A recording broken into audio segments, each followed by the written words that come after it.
Chad, what's going on? What's going on, man? Let me get my 1 second, Chad. Let me get something right real quick. Give me 1 second.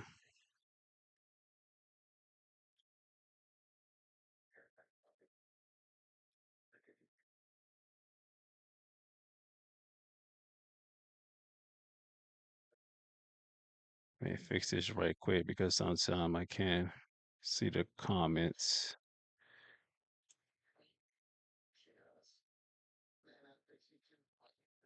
And make sure my sound good. Chad, how y'all doing, man? How y'all doing? It's 1 a.m. It's crazy, 1 a.m.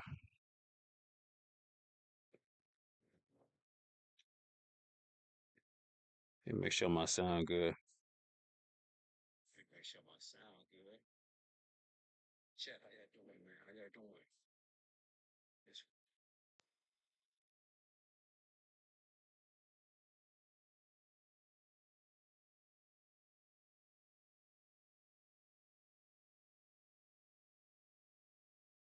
I think we should be good.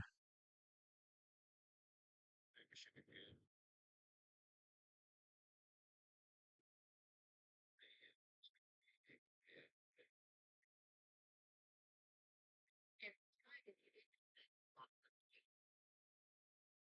Oh, that's crazy. Chad, how y'all doing, man?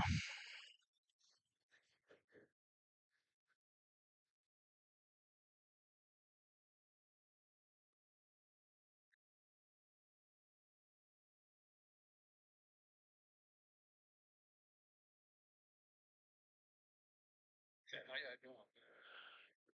So listen, I'm not gonna be on long. I'm not gonna be online too long. You know what I mean? Probably like be online for like an hour or so.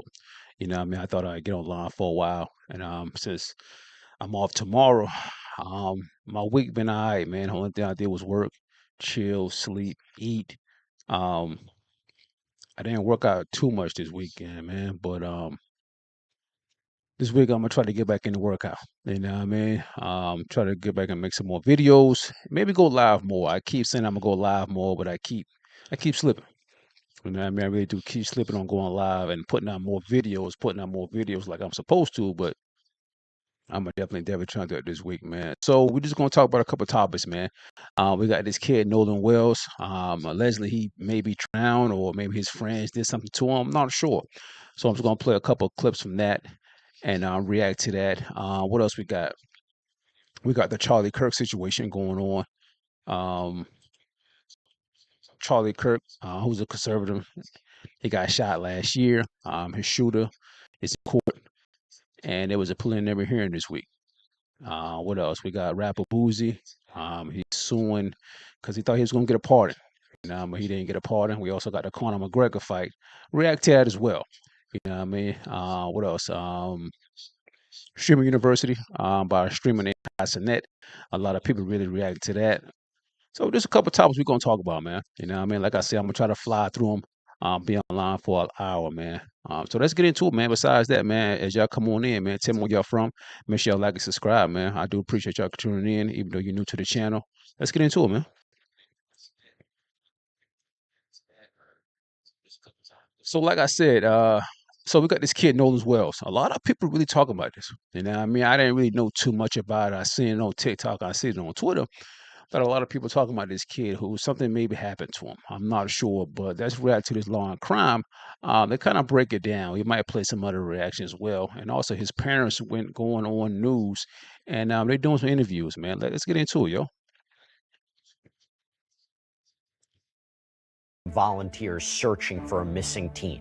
Searchers believe they found the body of 18-year-old Nolan. Let me start over. Let me start over. Let me come out the channel right. Hold up. All right, let's go.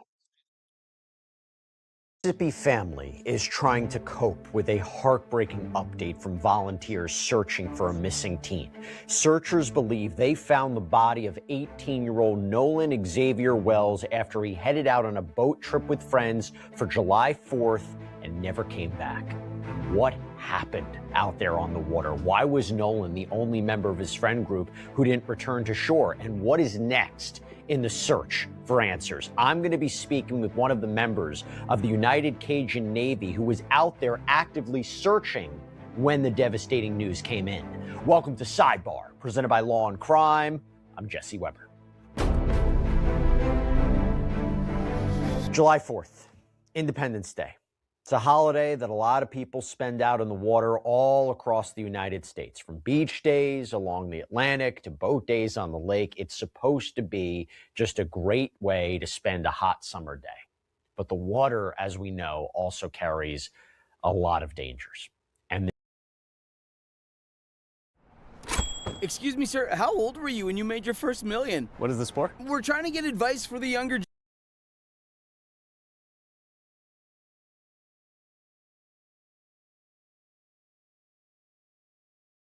And this small isle called Horn Island has now become the center of a death investigation. So Horn Island is a long, thin barrier island south of Pascagoula, Mississippi. It's part of the Gulf Coast. It's only accessible by boat. This is according to the National Park Service, so limited accessibility, right? Now, according to family members and the Jackson County, Mississippi Sheriff's Office, 18-year-old Nolan Wells went to Horn Island with several friends on Saturday. This young, fit wide receiver for the Southwest Mississippi Community College football team was last seen at around 3 p.m. that day. New York Post reported that he was, quote, talking to a girl on the north end of Horn Island. When he was reported missing, multiple agencies jumped into action. The United Cajun Navy, their incident commander, Josh Gill, posted about the search on Facebook. You know, Chad, another thing, just a quick note is that a lot of people kind of speculating that, just because he was the only black kid there, something probably happened. Like I said, I don't know. I'm really just getting caught up on this whole case. I don't know too much about it or whatever, but I just want to react to it. Get my opinion. And as you come on in the chat, let me know your thoughts as well. It's a lot of scenarios and speculations going on. I don't know, man, but let's get into it though. Over the weekend. About 6'1", 180 pounds, was last seen on that north end of Horn Island. Guys, he hasn't been found. Okay, he was last talking to a girl on that north end. He went out to Horn Island with some buddies yesterday out on a boat. He's not been heard from in close to 24 hours. So guys, if you're out there fishing, if you're out there, jet skiing, doing whatever you guys are doing, keep your eyes out for Nolan. Now, I'm going to be speaking with the Cajun Navy's Vice President, Brian Trasher, in just a moment. I want to get a better sense of what the search was like, because he was actively searching for Nolan when it's believed Nolan's body was found. Nolan's mom, Christine, got a hold of these photos that Nolan had apparently taken with friends aboard a boat the day that he went missing. She flooded social media with these photos, asking for anyone with information to get in touch with authorities. And it's unclear so far what Nolan's friends told law enforcement, told authorities when they reported they couldn't find him. But according to the sheriff's office, it was a park ranger that spotted a body at around 8:45 a.m. Monday morning. Authorities haven't officially released an identity. They're apparently still waiting for DNA test results. But media outlet WAPT in Jackson reported that the coroner said there's no reason to believe it's not Nolan. According to TMZ, the body was in the water near the northwest end of the island. WAPT also reports that an autopsy is planned for today, Tuesday, and we could learn a lot more once those results are released, but that could potentially be weeks from now. In the meantime, his family is just trying to come to grips with the fact that this happened, that this young man, a college sophomore known for showing off his skills in the football field with his whole life ahead of him, is now dead. Died during what was just supposed to be a day out on the water. And Christine confirmed this heartbreaking development in a Facebook post. Quote, I want to thank our family, friends, community, United Cajun Navy, local law enforcement, and everyone involved for all the love, support, resources over the last few days. His father, our family, friends, and I are absolutely devastated. Heartbroken for my sweet son, who is always willing to cheer and uplift others. Nolan was a special soul. God took his time creating our son.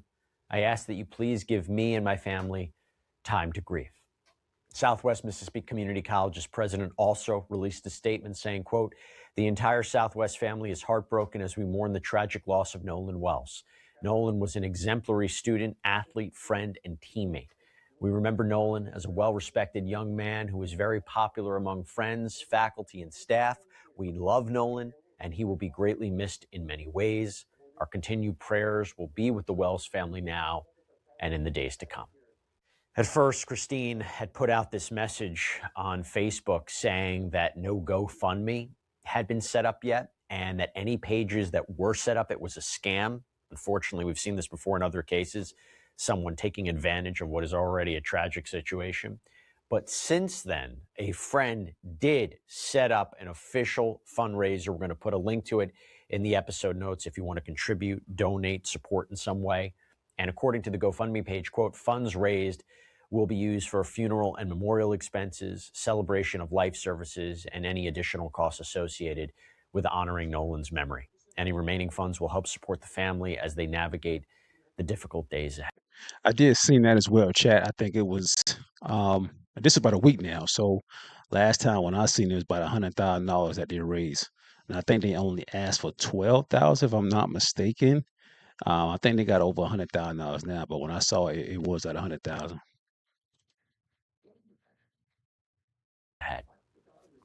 How did we get here? What went wrong? What led to a young man losing his life? When Nolan disappeared, a lot of people jumped in to help with the search, including what's called the United Cajun Navy.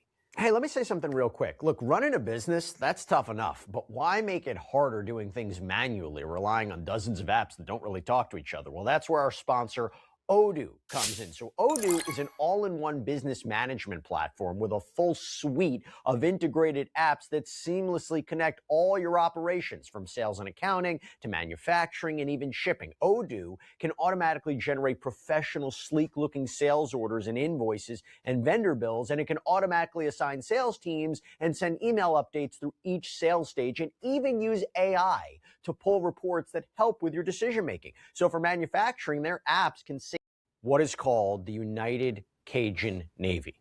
I want to welcome in Brian. Imagine being able to build an app with your name on it, just by thinking about it. Meet Base 44.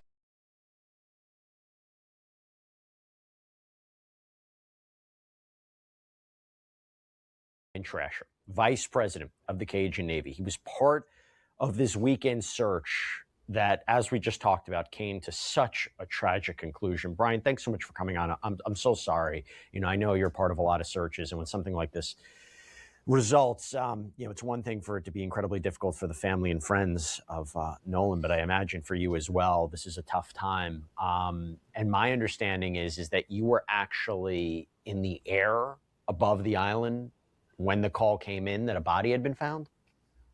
That's correct. Yeah, the on Sunday, the 5th of July, we had a rescue specialist and a drone operator go out on a boat, and they spent several hours out there on the island and around the island, and they were not successful in finding any clues. So that's when we decided to do aerial reconnaissance. So yesterday morning at first light, I went up in a single engine fixed wing aircraft and flew basically a grid around Horn Island, Ship Island, which are barrier islands. So I'm guessing he's one of the people that kind of helped find Nolan or whatever. But I'm going to play a video from a YouTuber named Flacco. He kind of he's a funny character, but he kind of breaks down a lot of stuff. Some of his content is kind of clickbait, but some of his last content is pretty good. Um, let's see if we can react to one of his videos. Kind of what's going. Well, you know what? Before we play that, let's let me see. I don't know if I want to play one of these or play his parents. Let me see. Because he made like 5 videos about this whole thing, which is wild. Let me see.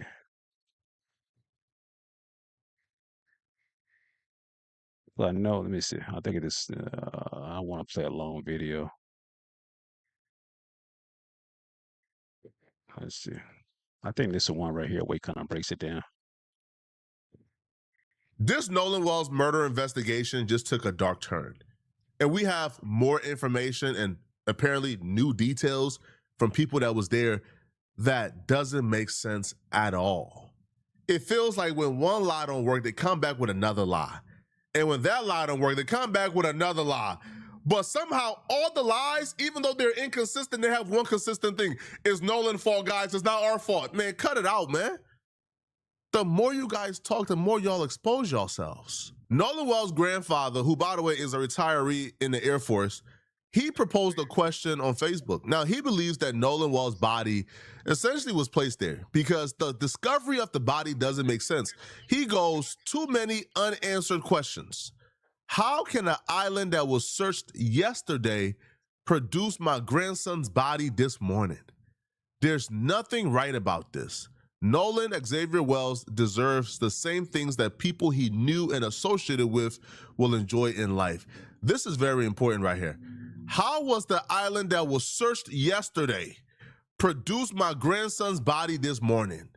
We were not on the island. We were in the air. And from your understanding, was the body, again, believed to be Noah, was it found in the same area as where the 18-year-old was last seen? As I appreciate it, was within close proximity to that northwest corner of the island. Let's slow that down for a second because that's deep. Now, there's been speculations on where the body was found. The grandfather family said the body was found on an island, on land, not in the water. It was found on land, on the island. Grandfather brings up the fact that, they had drones out on day one. They had a huge man team on day one. They had planes on day one. They had a lot. They had a lot of resources on day one. And by day one, we're talking about on July 5th, the following day. They were searching from like 6 a.m. to like the nighttime to find that body.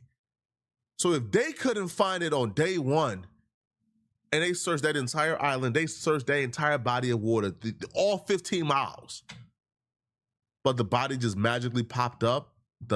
You see, the crazy thing is, because like I said, I don't know too much about this case, but I hear and read on people TikTok and stuff like that, and people who kind of live in the area and stuff, and who know those kids was like, they couldn't find the body or whatever. You know what I mean? And it's like they left the kid there, and next thing you know, his body just happened to come up on shore, and people found him, which is kind of speculation. You know what I'm saying? Kind of weird, but like I say, all this is speculation. Nobody really know. A lot of that stuff is alleged.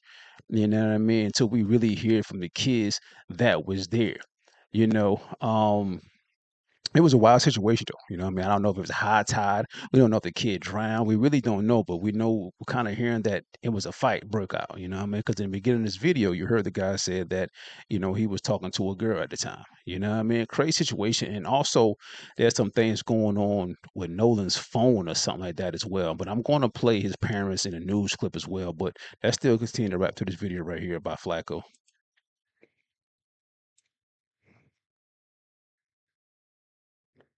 The following day, it doesn't make sense at all to the family. Now, I'm no expert, so please, bro, right? I'm no expert. I don't know about currents. I don't know about the body floating up. I don't know, right? It could very well be expected for the body to be underwater, then float back up and get washed up on shores due to the currents. I don't know. I'm not an expert. I'll leave it up to you guys who know more about that stuff than me. But the family is saying it doesn't make sense and it's suspicious. Was that body placed there? Or was it always there? Or did it just wash up on shore? I don't know. But the family is very suspicious. Now, if you hear like the captain, I guess, of the Cajun Navy, this is the group who I guess went out to search for Nolan and discover Nolan. They tell you how thoroughly of a job they did. They tell you how much resources was put into this from day one. So it's pretty improbable that they wouldn't find that body on that island quickly.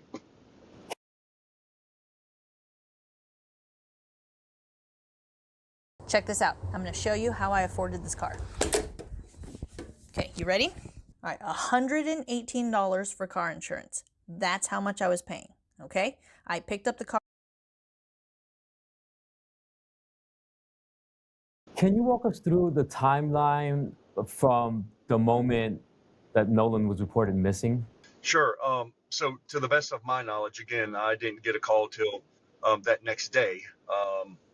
As I appreciate, late that evening, Nolan was on the beach.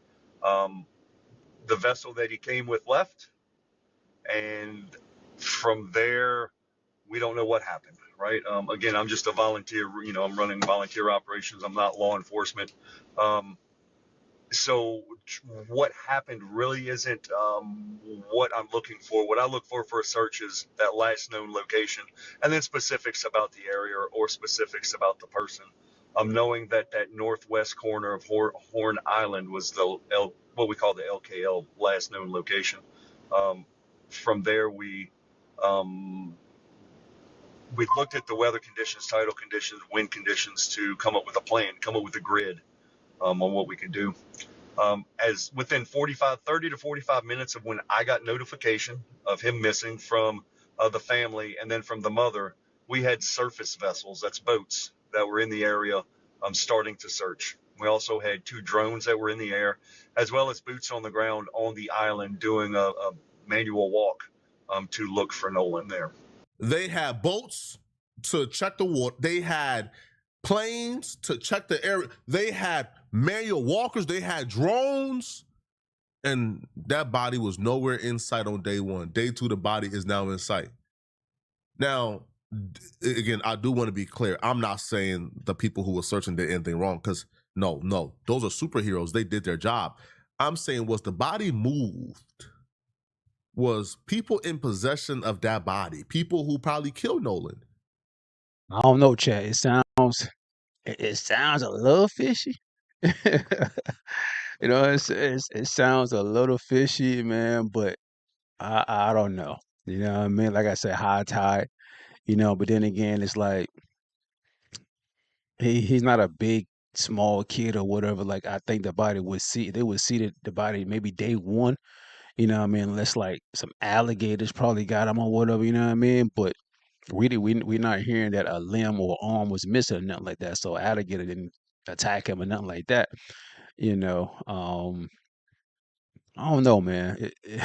It does sounds a little weird. You know what I mean? It really does sounds a little weird. So we won't really know until we like hear from the what's going on with the autopsy or whatever. And then once they realized, bro, like, it's too hot to hold on to this body, they came back and dropped the body off, because it doesn't make sense, bro. Now, I'm no expert on tidal waves, on waves. I'm just not. So again, I'm leaving out the possibility that there is a chance the body would have washed up on shore after a couple of days. But the last known location being the northeast, the body goes in the water and then comes back to the exact same location. I don't know. That don't make sense to me. I would think, like, if it goes in the water, it'll probably go off elsewhere, right? And wash up somewhere else. Exactly. It wouldn't wash up back in the same location that they claimed the body, that they claimed his last name. Like, I don't know, bro. It's just weird. Now, here's the part that gets really spooky and really weird, right? There's a new theory now. Did y'all know that people that were there now have a new explanation as to how Nolan might have went missing? Well, let's take a look. Let's take a look at this. They're coming up with every creative excuse other than, Somebody said in the comments, butterfly flag goddess. They said they had to identify him by dental records. Damn, his body was decomposed that bad? I don't know. Where you hear that at? Like, what site or source you get that from? Because I didn't hear that right there, that they had to identify him by his dental records. Cite your source on that, because I didn't know his body was decomposed, that they didn't know what the hell it was.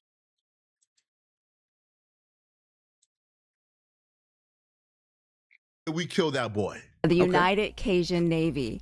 They're a volunteer group who helps search for Nolan, but they also say that they have questions too. Let's listen. I was told that there was a boat he thought he was going to get on that was leaving, and that he might have been trying to swim to it. You see, bro, they call us conspiracy theorists. They call us all type of stuff when we ask questions. But now y'all see what asking questions get you? It started off as, man, we don't know what happened. We left. Nobody seen nothing. Nobody know what happened. We all hop on our boats and left. He just disappeared out of nowhere. We don't know what happened. Now it's getting to, well, listen, man, don't tell nobody, bro, but like he was trying to swim towards the boat and he just went under. So y'all seen him trying to swim towards the boat and y'all let him drown, but I don't even believe that. I think the real story here, now we're getting the real story. Now we're getting the real story. I think the real story here is that boy was on that boat, an argument took place, they pushed that boy from off that boat, and they kept going. And if they did see him swimming towards the boat, it's because they pushed him off and he was swimming towards it trying to get on. This is straight up murder. They murdered that boy, man. Straight up. They murdered that boy. Now, I'm not gonna go that far because we all don't know. You know what I mean? This guy right here, Flacco, who's on YouTube, he's speculating. You know what I mean? So I'm not gonna go off his word because he don't know everything, and I don't know everything. You know, I'm just reacting to him because he know a lot of stuff and he goes in detail. You know what I mean? Have you ever So wanted to see your home from space? With this free satellite Earth Maps tool, you can zoom right down.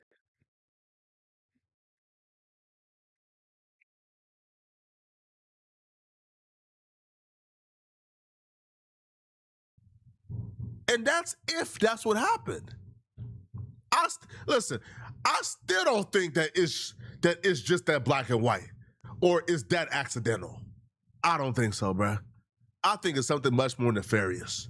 But if that's the story they're giving us now, think about it for a second. It started off as nobody's seen nothing. We don't know what happened. Now all of a sudden now is they telling the researchers and the professionals, well, you know, he had a boat he was supposed to get on and he was swimming towards the boat and he drowned. Now he was swimming towards the boat and he drowned. No. If you listen to the timeline closely, Ashley Cole took to Facebook, that's Warren Hudson's mama. She's the judge, by the way. Ashley Cole is a judge in the town. She said Warren Hudson told her that they last saw Nolan at 3 p.m. They left the island at 4:30 p.m. They told investigators, they asked Nolan, hey, bro, do you want to come with us? We about to leave. And he says, nah, I'm going to stay behind. But if you last saw him at 3 p.m., but you left the island at 4:30 p.m., then when did you ask him, hey, bro, we're about to leave? You asked him that at 3 p.m.? Huh? What? Why would you ask him y'all about to leave, but then you guys stay an extra hour and 30 minutes? Y'all claim y'all left abruptly because your boat was malfunctioning, which is why y'all told him, hey, bro, we about to leave. But if you told him, hey, bro, we about to leave at 3 because your boat was malfunctioning, then why did you stay an hour and 30 minutes with a malfunctioning boat? A malfunctioning boat, by the way, that y'all sailed 15 miles in? Man, cut it out, man. Stop it. Now, so that timeline to me now, the story we just heard actually lines up with the timeline they gave if they were not lying. All right? If they came out and told the truth, that timeline would make sense. And here's what I'm saying. So Javon Williams, Nolan Wells' best friend, the black kid, he ain't do nothing wrong, bruh. That was Nolan's best friend. He says, I last saw Nolan around 4 p.m. Because, Javon Williams would have given Nolan a ride home if Nolan needed a ride. Like, Javon ain't leaving, Nolan there. Nah, but Nolan was gone when Javon was still there. The last time he seen Nolan was around 4 p.m. The 3 friends who was on the boat that he was supposed to leave with, they said they left without him because he was talking to the girl, Katie, and he was going to stay back to talk to Katie. Katie said the last time she seen Nolan was around 4. He told her that he was about to hop on a boat with his friends and leave. The friends he was supposed to hop on a boat and leave with are the only people who are now claiming they last saw Nolan at 3 p.m., even though their boat left at 4. And the reason why they will lie about seeing Nolan at 3, even though their boat left at 4:30, is because they know what took place on that boat. They know what they did to that boy, man. Now the story is slowly coming out. Now it's slowly making sense. He was trying to swim towards that boat because he got kicked off the boat. He got pushed off the boat, which is murder. Benjamin Crumb says, Nolan is a strong swimmer. Strong. He not just hopping in a body of water and then drowning. No, it would take him trying to swim for his life, trying to reach that boat. But the boat just kept on sailing, just kept on going away from him. and it took him drowning because he just got too tired after swimming for miles.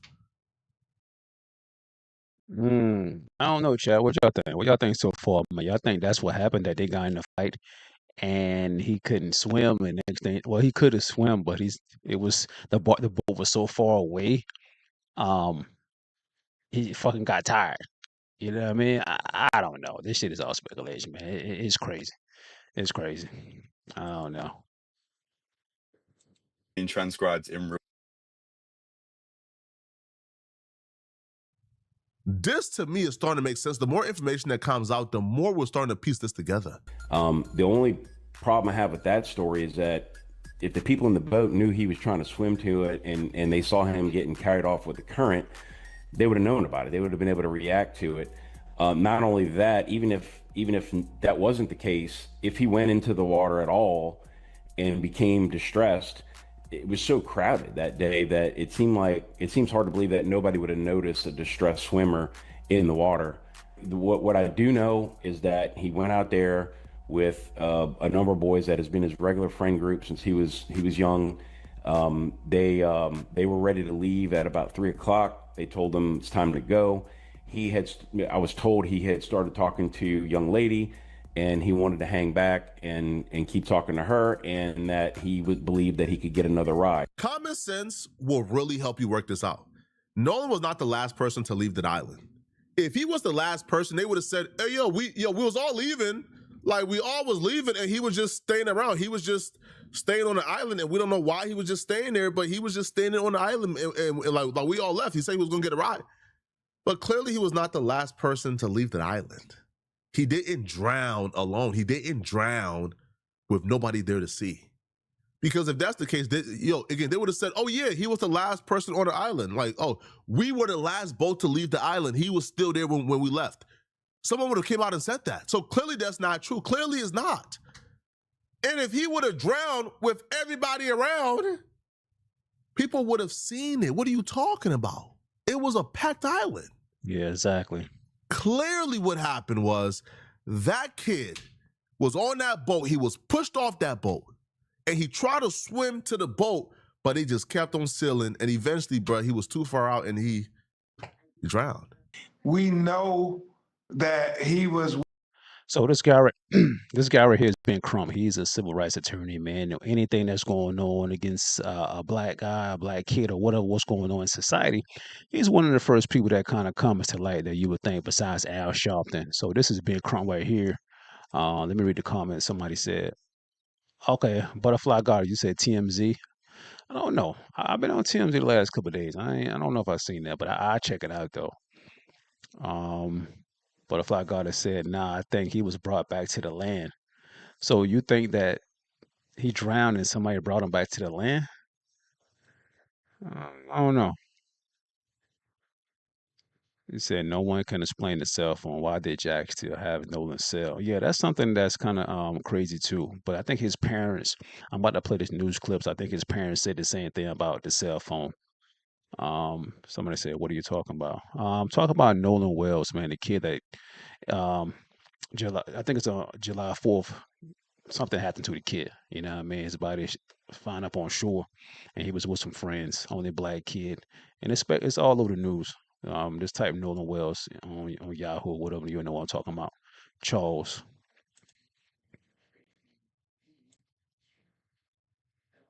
With his friends, and they went out on Horn Island, as Charles said. He was the only black teenager that was there. And, you know, all of them came back safely on the boat with his cell phone, Harvey. But Nolan's body was found washed up on the shore on Monday morning. His family is not accepting that it was an accidental drowning. They haven't been told anything, but that's been the suggestion, and they're not accepting that because Nolan was a college football player. He was a superior athlete. He was in great fitness and condition, and so for them to try to say, well, we got his phone, but we don't know where he's at, and then he turns up dead. They are not accepting it, and there's so many questions, so many contradictions. That was Benjamin Crump earlier today on TMZ. Benjamin Crump has been brought in to lead a private investigation into Nolan Wells' death. I say Nolan Wells' murder, but maybe I'm just too pessimistic. But yeah, I think he was murdered. But yeah, he's right. Yo, if this was just one or two things that ain't make sense, but the entire story is contradictory. The entire story doesn't make sense. And then you take into consideration things like, yo, his phone was left with the very same people who claim they hadn't seen him since 3 p.m. Huh? Oh, and by the way, when the family got back the phone, messages were deleted from the phone. Things were deleted from the phone. Even though Nolan Wells apparently hadn't had his phone since earlier that day, according to them. Huh? Now, some stuff got deleted off his phone, like text messages and stuff like that. If I'm not mistaken, I've seen a few court cases already that law enforcement can still get those photos and text messages. If I'm wrong, let me know in the chat. But deleted text messages, I think law enforcement still can get those messages and stuff like that. Let me know in the chat if I'm wrong though. But that is kind of suspicious though. What? Nolan Wells was on an island at 4 and then magically disappeared from the island. Nobody's seen him. But then all of a sudden, people did see him, and they say, oh no, he was swimming towards the boat. Huh? I know there is one friend, a young woman, who has come forward and has spoken to the police, and I'm wondering if she's spoken to you and how her version of events differ from what the other friends have said. She hasn't spoken to us, but we know her statement that she released publicly. She said that she was talking to Nolan, and then Nolan said, well, I'm going back to the boat with the guys I came with. That's her version. She said that he did not leave with her, that he went back and got in the boat with the other boys. Well, the boys say that when they was talking to Nolan, he said he wasn't going to get in the boat with them, that he was going to stay with her, stay behind with her. Their statements contradict one another, and that is something that's very troubling. On top of the fact that we know there are videos circulating where there's an argument where you hear Nolan arguing with somebody, and we're trying to say this is too much to just try to sweep under the rug. I think the buck stops at the police and law enforcement agency investigating this, man. They came out and said, hey, man, if anybody knows anything, please come forward and tell us. We're looking for people who can tell us something. Excuse me? Y'all looking for people, huh? Y'all looking? How about you start with the person that Nolan was arguing with in the water? How about you start with the 3 friends he came with? How about you start with the judge's son? How about you go to the, how about you talk to the people who were involved? How about you talk to the people who had this kid's phone with them? Hey, man, we are looking for people who was there. If you see something, please come forward. Y'all know who to talk to. Y'all just not talking to them because why? They come from powerful families. They come from strong families. And y'all just don't think that it's really worth kicking up dust in that small town. That's what it is. But y'all let me know in the comment section, man. What do you guys think, man? Oh no, he makes some good points there. You know what I mean? Exactly what he's saying right there. You know what I mean? And it is suspicious, you know, really seeing something like this right here. And, you know, a lot of people saying this because he was the only black kid and he kind of grew up around white people, whatever, which is cool. You know what I mean? Which is cool. Like, I know people that way. You know what I mean? Grew up in different neighborhoods and stuff like that. Got a lot of white friends. And it's something like this right here kind of happens. You know what I mean? To me, I grew up in the South. You know what I mean? I live in South Carolina, and I see a lot of um, crazy stuff. You know what I'm saying? I'm used to racism and stuff like that. You know what I mean? And as I mature, I understand it. And it really doesn't really upset me too much if I see it or whatever. You know what I mean? But I don't really want people to really be like, oh, he's the only black kid, something the white kids did. I don't want to, I don't want to think like that. If something, do I think something really happened to this kid? Yeah, 50%. Because it is kind of weird if he's a good swimmer and stuff like that. And they had his phone stuff being deleted, conflicting stories and stuff like that. It's something is not adding up. So did something really happen to the kid? I think something really did happen. I really do. Especially when I think all those kids they end up getting lawyers and stuff like that, and they're not really talking. Crazy situation, man. But let's listen to what his parents said. And like I said, they're doing a lot of interviews and stuff like that. But let me see if I can pull it up. I think it was on. This was a couple of days ago. It was on Good Morning America. I think it's the same thing. Let me see. Let me see if I can pull it up, chat. See.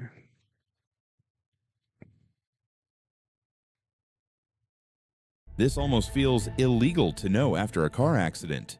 Never sue the person who crashed into you if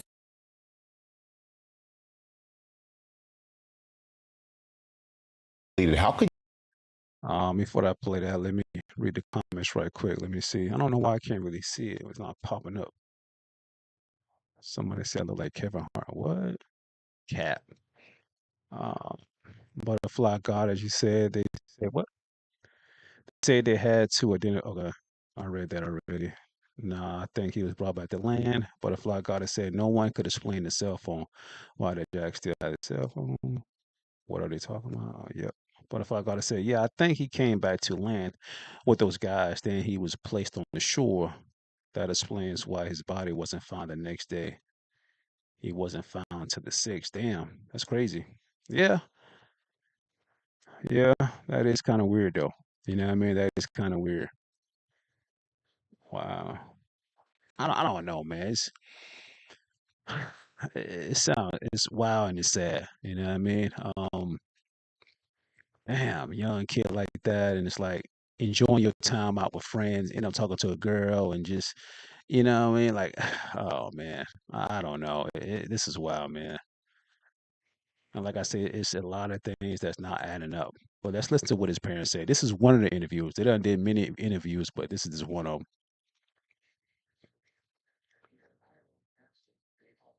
More on the mysterious death of Nolan Wells. We're joined by his parents, Christine and Elmore Wansley, as well as their attorney, Ben Crump. And before we get started, first off, I want to thank you for being here under these circumstances. I know how extremely tough it must be, and we can express how sorry we are for you and your family. And first question, how are you two holding up? Taking it second by second. Day by day. Second by second and day by day, which we all can understand. And I just want to ask you, the friends that Nolan traveled to Horn Island with, they say that he stayed behind voluntarily. Why would he stay behind? That we cannot answer. I can't fathom why he would. I don't know why he would. We always taught him to, if you go with a group, you stay with a group. Mm-hmm. Even when he was in college, he would say, Dad, well, we're gonna ride down to a party or something in another city. Now, so I was telling him, look, if you go with 5, you come back with 5. Do not separate from the group. Because I always said, safety is in numbers. Mm-hmm. And he always said, yes, sir. So he knew to stay with his group. So why would he split from his group? I don't know. So that would have been unusual for him to split from the group. Yeah. And you said he would always check in with you. Did he check in with you that day? So that day, no, I don't. But of course, too, they were on the boat. And usually when he is out there, which it's not uncommon, he's, I think, since last year, he's been going there occasionally with his friends. And so it would always just be like, hey, Mom, I'm back, type of thing. But this time there was no call or text from him. It was from his friend. And then too, really didn't worry a lot about it because it was his last weekend to have fun. Yeah. Because that Monday he had to report to school. We was preparing to take him back for camp, to prepare for the season. So, you know, we're gonna see. He wanted to have his last little hurrah before he locked down and get ready for the season. Because, like I said, the entire summer he's training. He got more serious. He started to understand what I was trying to tell him about football, not just being fun, but as you get farther in it, it becomes a business. If you want to excel, and you have to understand, and you have to understand both at the same time. And we know, Ben, that you said that you're going to do an independent investigation. Yes.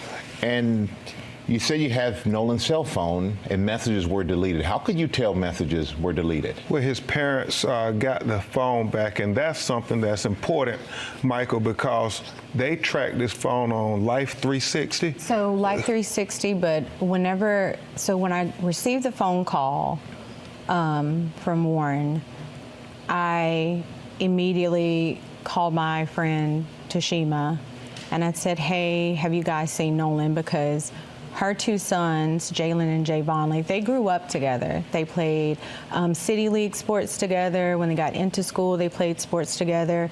And so she was like, hey, okay, the boys were pulling up the location from Snapchat. So the Snapchat location looks completely different than the Life 360 location.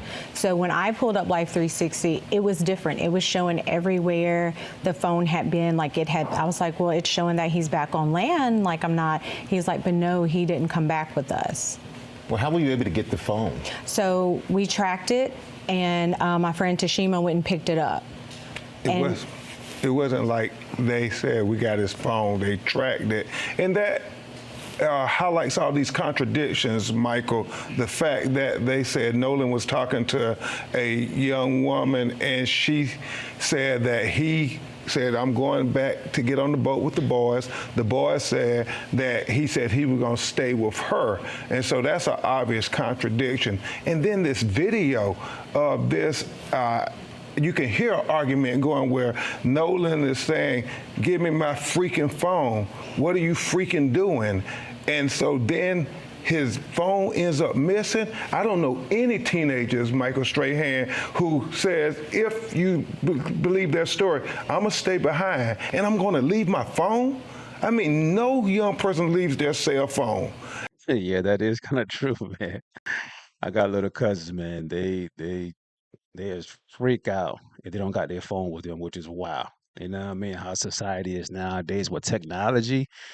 These kids now, yeah, they definitely not leaving their phone.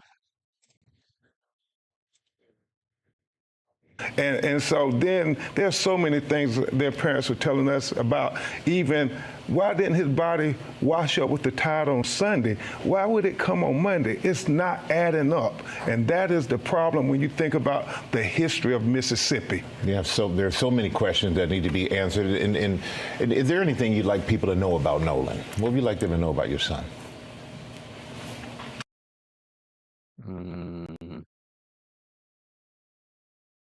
Whoa. What's that? I just built a budgeting app in Base 44. Guys, Nina just...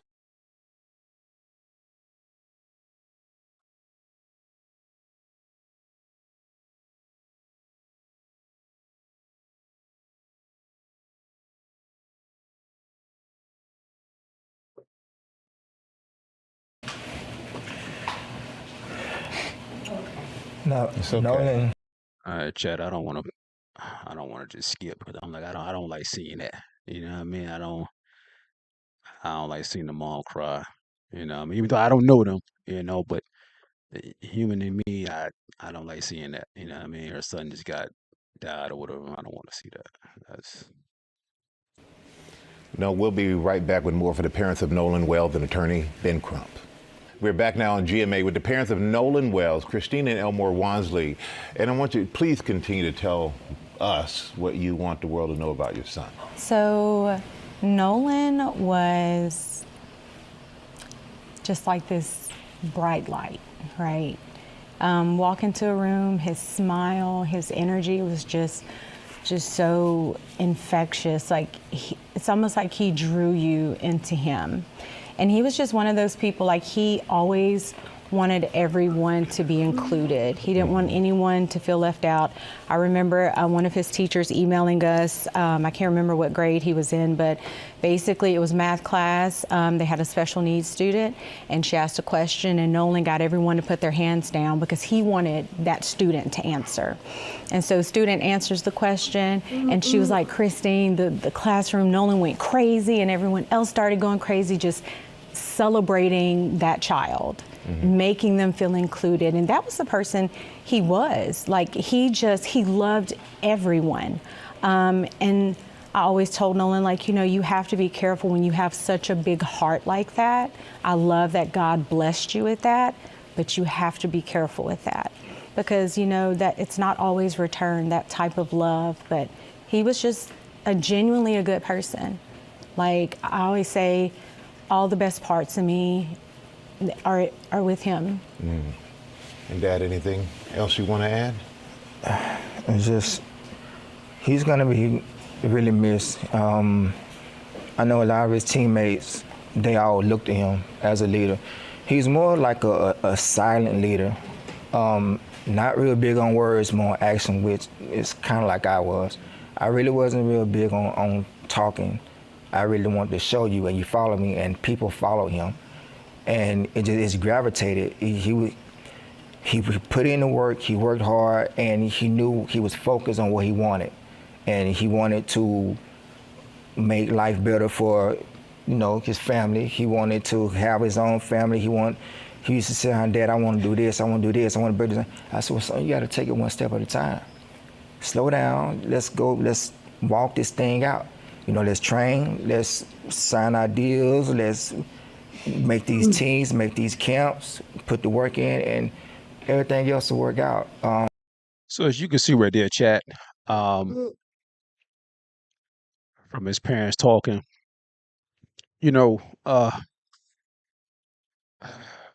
it's kind of hard to really not say that race has anything to do with it, or it doesn't have anything to do with it. It's a touchy, race is always a touchy topic. You know what I mean? And it's like, black kid, a lot of white folks around, grew up together. You know, in one of the interviews, I think his father said that Nolan didn't see color. You know, something, hearing something like that from a black person is crazy. You know what I mean? Like, if you don't see that, when he said that, that means that, let me see, I think I can pull it up when he said that. Um, Let me see, Chad, because I'm not saying the dad is completely wrong when he said that, but if you say your kid never saw color, you know, as a black person, what does that tell you? Hold on, chat. Let me see.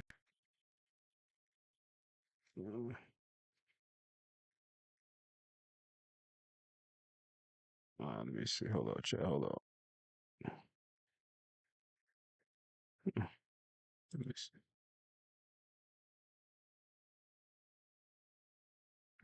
Oh, right here. So this is what his dad said, right here. He was on another interview, and his dad said this right here.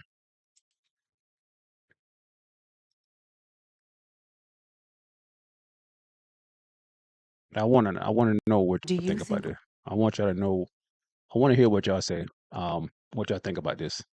And I don't know if you black or white in the chat. It really doesn't matter, but I just want to know what y'all thought when his dad said this right here. An interviewer said, the father said he does not want to believe that race played a part in his son's death. Do you think race might be a factor? Like my wife said, I don't want to believe that, but it's just it's so many things have happened, and so many things have been swept under the rug.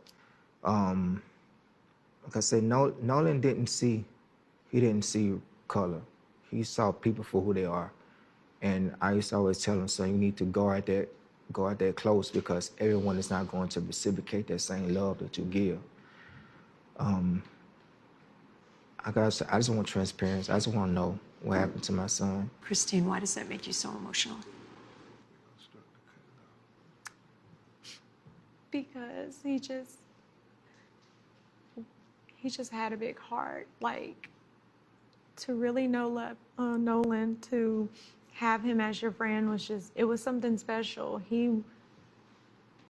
Like I said, I don't like seeing his mom cry like that. But anyway, um, what I was saying was that, when a person say that right there, from a black person, when they say they don't see color, that tells me that, he was raised a good kid. Yeah, that's cool and all, but it's like when he really go in the real world, he won't see those or understand those racist jokes. Those slick comments that some white folks make. You know what I mean? He won't notice when they're talking about you right in front of your face and you don't even know what's going on. You know what I mean? Little slick little racist jokes here and there that somebody might say, or just certain things out there.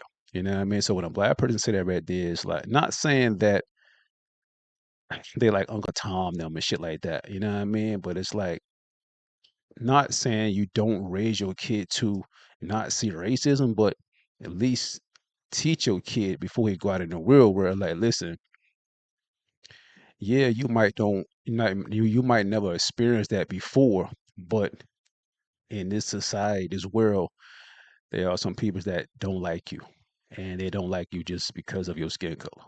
You know what I mean? Just teach your kids that. Not say you gotta look for it or just when you go outside, you always gotta be prepared and be on 10 toes. No, but just understand that yeah, stuff like that does happen, and there are some racist people out there. You know what I mean? I just wanted to give that little 2 cents on that right there. But let me know your thoughts in the chat about this whole situation, yo. It's wild. More news coming out. And also, do y'all think that somebody's going to be arrested for this whole thing? I mean, will somebody be arrested for his death? Or, you know what? It was just a simple drowning that the kid just drowned. Like I said, we don't know. I haven't heard anything about the autopsy. What I mean, I think they got an independent autopsy. So hopefully we hear some more information about this in the next couple of days or so. I don't know. You know, um, Let me read the comments right quick. What somebody said before I move on. Um,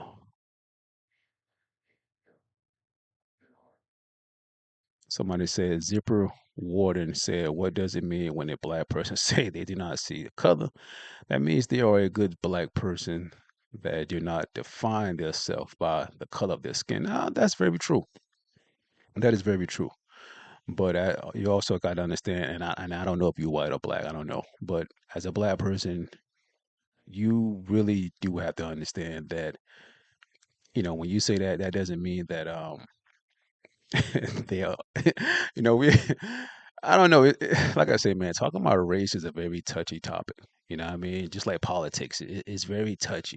You know, Somebody said, Wesley said, if he was on a boat with his friends, wouldn't other people have seen him on the boat? Yeah, that is very true.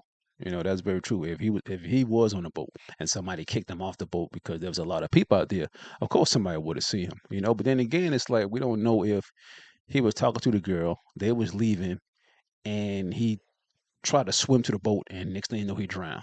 I don't know. I'm just kind of give a scenario. I don't know. Butterfly Goddess said he sounded like a better male when he said that his son didn't see color. Hey, listen. Wow, wow, wow, wild thought, right? It's always a wild thought. But then again, you can tell that, like I say, he might got a lot of white friends. The dad, he might got a lot of white friends. And you can tell his mom is the wife is, I don't know what she's mixed with something. I don't know. Zipper Warden said, but here is my actual take on it. Is his phone is a big factor. Here, a young person does not go anywhere without their phone. They need a track exactly where that phone has been. Yeah, exactly, exactly. But they said their phone has the 360 app, so they kind of know where the phone was all over the place. You know what I'm saying? The phone wasn't where that everybody else was at. So that is very true. That the phone, these young kids nowadays they can't fucking go 3 minutes without their phone, which is wild. I remember when I was I remember when I was about damn, I was about maybe 14, 15. I mean, I had a phone And I had a little one of prepaid phones. And my first phone, it was prepaid. I don't know if y'all in the chat, I don't know how old y'all is, but it's a thing called prepaid. And my phone had minutes and stuff, and it went off. And I said I was upset. I was about 12, 14. I was upset, man. I was like, oh man, my phone off. You know what I mean? And it's like I was freaking out. I'm like, damn, my phone, I got no minutes. So I had to get some money from my mom to cut my phone back on. But that was a crazy situation, man. You know what I mean? Nowadays, like, I don't even trip about my phone. You know what I mean? Because it's all type of some emergency and stuff like that. I tell people, listen, if my phone go off or whatever, hit me on the iMessage. I always got the internet somewhere at my job or my crib. She's Asian. Oh, okay, she's Asian. Okay, cool. Nolan is blazing. Blazing? Huh. What that mix? What that mean? Mixed with black and white? Mixed with black and Asian? Gotcha. I don't think I've ever heard that before, to be honest with you. Blazing. That's crazy. All right, chat. If you're new, man, make sure you like and subscribe, chat. Make sure you like and subscribe the video, man. So let's move on, man. Let's move on. Let's talk about some other stuff. Let me see what else I got right here. Oh, the Charlie Kirk situation. Charlie Kirk situation, man. Let's talk about that. Let me see if I can pull it up. Let me see if I can pull it up.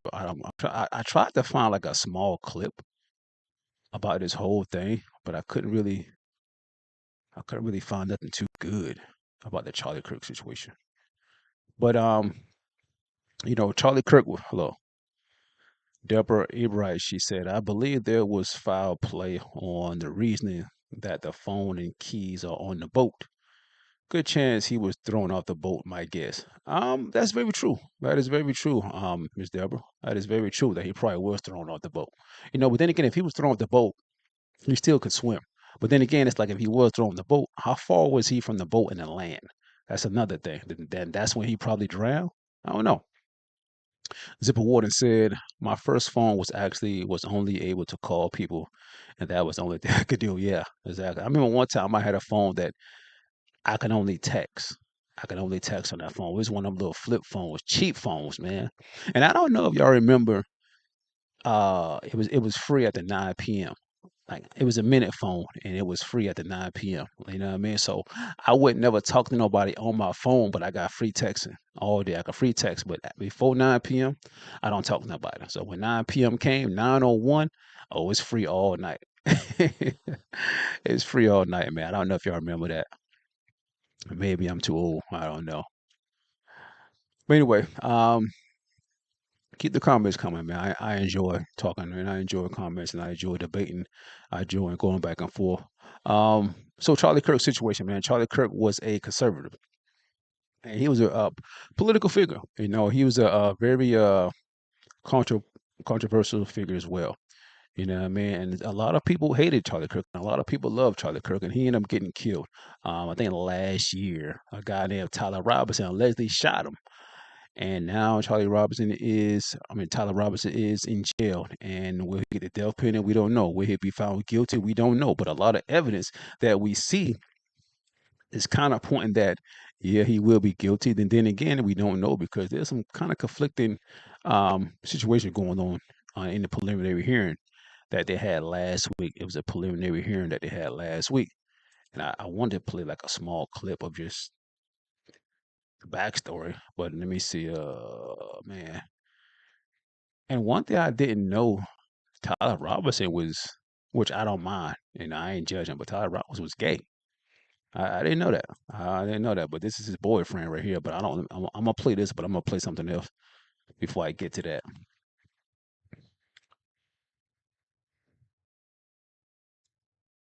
This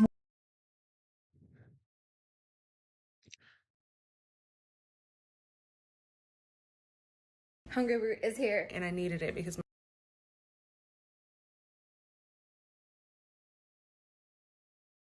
Chat, don't my mind my fridge is super empty. don't mind my internet, chat. We had a little thunderstorm out here tonight. It's raining and stuff outside, so and my internet kind of flags. I do apologize.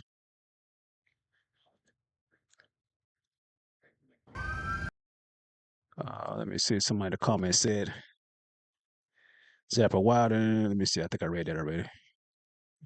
Actually, was only free LOL. Something you know about. In case you said free. Ah, you trying to be judgy, huh? I hear you. This morning, heightened security and emotions for day 2 of the preliminary hearing for Charlie Kirk's accused killer, Tyler Robinson. Long guns visible on the roof, while inside, Kirk's widow, Erica, sat in the front row with his parents and Donald Trump Jr., all in the same room with the accused killer for the first time. Mr. Robinson, good morning. For the record, the court also recognizes the presence of Miss Erica Kirk. Miss Kirk, good morning. Kirk's family emotional during hours of testimony, twice leaving the courtroom as witnesses described the moment he was gunned down while speaking at an event at Utah Valley University last September. A lot of people were screaming, setting up, and starting to run in all different directions away from the center of the tent. Prosecutors laying out their case against Robinson for killing the conservative activist. It's a graphic video. Mr. Phillips was positioned towards the front of the crowd, and it does depict the moment that Mr. Kirk is shot. Some videos so disturbing, the judge visibly flinched as he watched the moment Kirk was assassinated. The audio heard throughout the courtroom. Supporters of the Kirk family moved to tears. Now, later in the week, prosecutors will play a recorded video from Robinson's former romantic partner, the one authorities say he confessed to. Michael? All right, Kenneth, thank you so much for bringing that to us.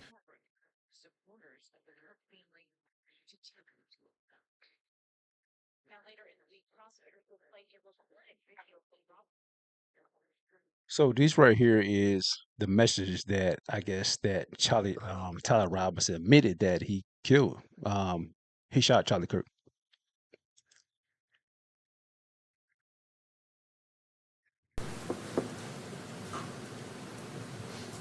All right, Agent, I'm not going to go through every single message, but I do want to have you read aloud certain portions of them.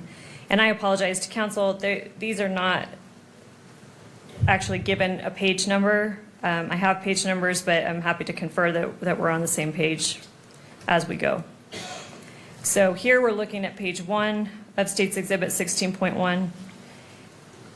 If you could read a little more than halfway down where it begins Wednesday, 11 p.m. Will you start reading underneath that? Yes. So this would have been from Tyler. It says, drop what you're doing, look under your keyboard. And I apologize, let me stop you there. How do you know that that message would have been from Tyler Robinson? That's just, so any of the messages in gray would be from Tyler, and messages in blue would be from Lance. It's just the way the iPhone distinguishes the messages.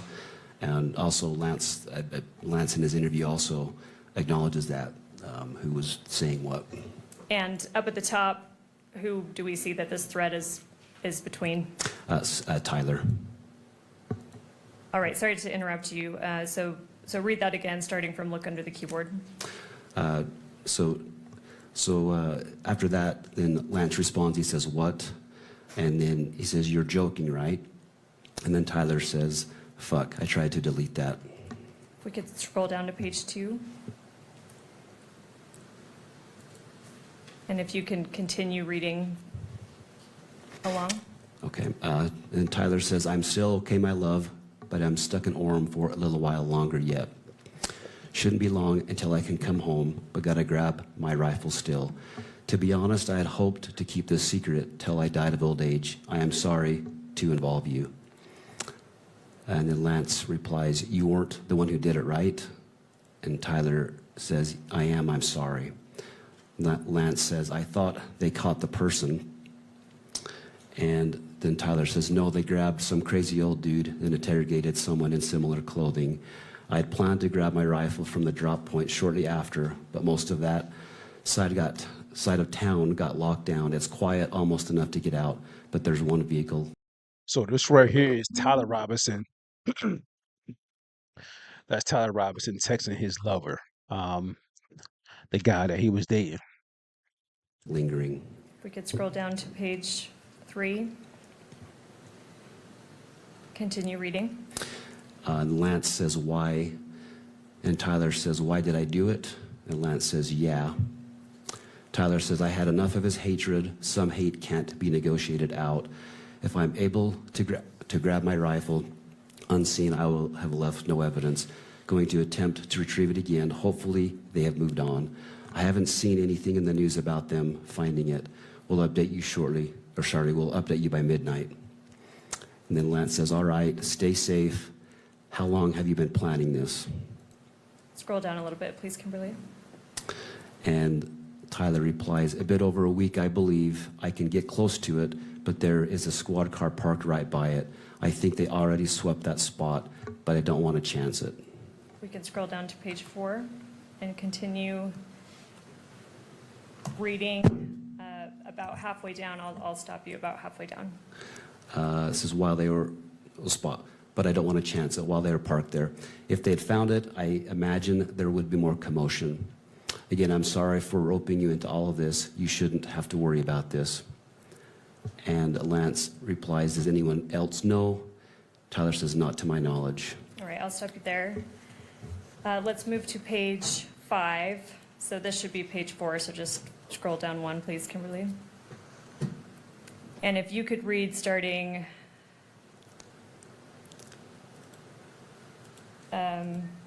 sorry, Kimberly, scroll a bit more down. If you could read, I don't know, about a 1/3 of the way up that starts with guess.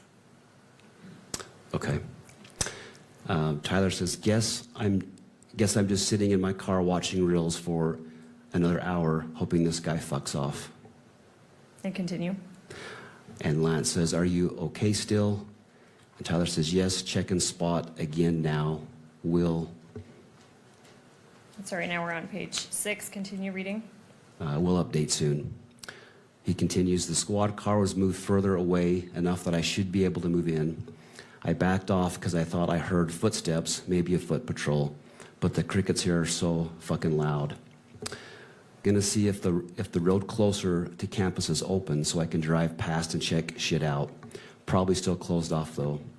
Getting worried, hard to know for sure, but I'm not finding my rifle. Could be in the wrong spot. Lance says, do you think they found it? And Tyler says, dunno, they haven't published anything if they have. And then Lance says, why did you leave it behind? It's so easy to become a podcaster with Riverside.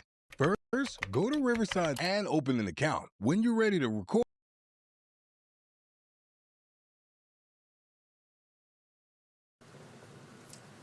Oh, sorry, Kimberly, if you could scroll down. Originally. Also, does it have a serial number? We could scroll to page 7. And I'll continue reading. I'll stop you on this page in a little bit. Okay. So Tyler continues, IDEK, if it had a serial number, but it wouldn't trace to me, I worry about prints. I had to leave it in a bush where I changed outfits, didn't have the ability or time to bring it with. And stop there, please. And then if we could go to the next page, page 8. And if you could start at the top.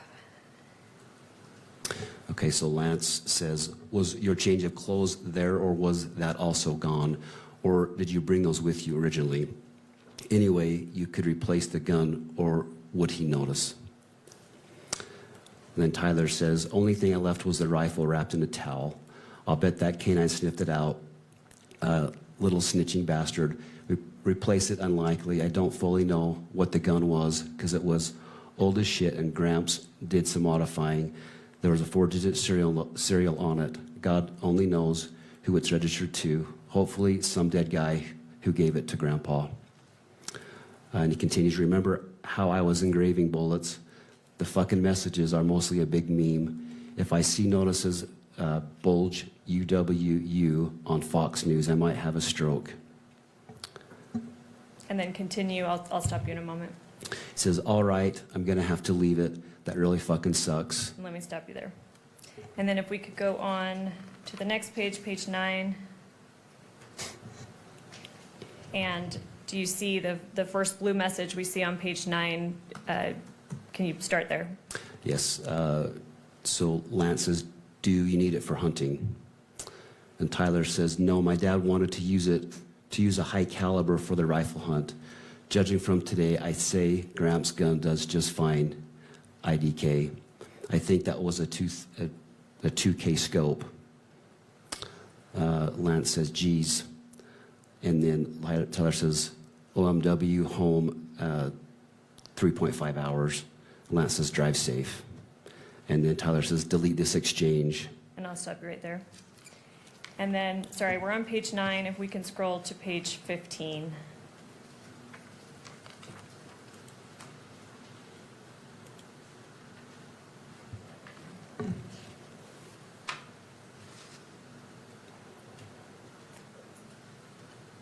And then the second grade message on page 15, if you could start there. Okay. So this is Tyler. I'm going to turn myself in willingly. One of my neighbors here is a deputy for the sheriff. We hope to keep things sort of quiet here. And then I'll stop you there. Okay. And we can remove the exhibit from the screen. Thank you, Kimberly.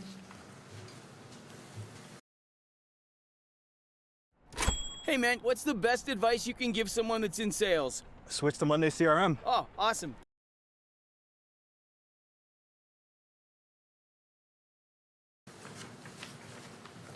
We mentioned a Cellbrite extraction of Mr. Twiggs' phone. Do you know what time that last text was sent? Yeah, I recall it was just before 8 p.m. on September 11th. It was, I think, 7:42 p.m. is my recollection. I'm sorry, September 11th? Yes. Would September 12th make sense, or you're saying September 11th? So September 11th was when he turned himself in. It would have been September 11th, yeah. Okay, thank you. Yep. All right, I'm going to show just for the witness, States Exhibit 16.2.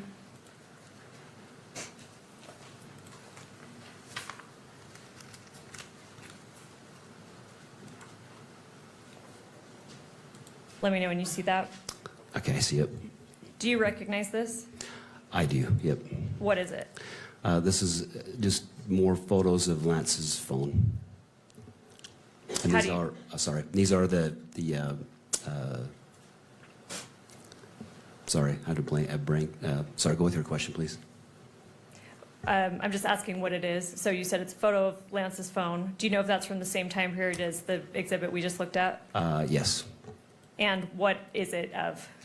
These are the Discord messages of that Lance had talked about. How do you know that? So Lance, in the first interview with FBI, shows the phone. The photos are taken by Agent Larson, and then these images are shown to Lance during a second interview, and he confirms that these are those same messages. And this.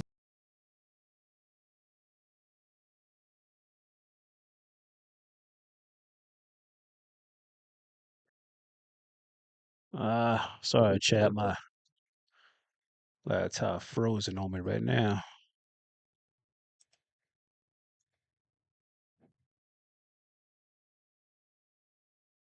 Let me see if I can get to where his lover kind of spoke. This is photos of Lance's phone. So we already see that Tyler Robinson kind of admitted to, using the rifle.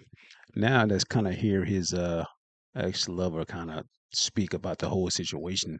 You know what I mean? Because this is, like I say, this is new. I didn't know that Tyler Robinson had a boyfriend or whatever. You know what I mean? And that this guy knew that Tyler Robinson, allegedly killed Charlie Kirk.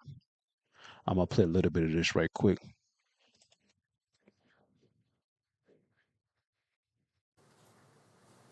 This meeting is to use your statement here instead of your testimony at a preliminary hearing. Understand that? Mm-hmm. Okay, so in order to... Hold up, Shad. Hold up. It's frozen on me. Hold up. I gotta refresh this, man. Let me see what's going on. Hold up, chat. Give me 1 second, chat. Okay, here we go.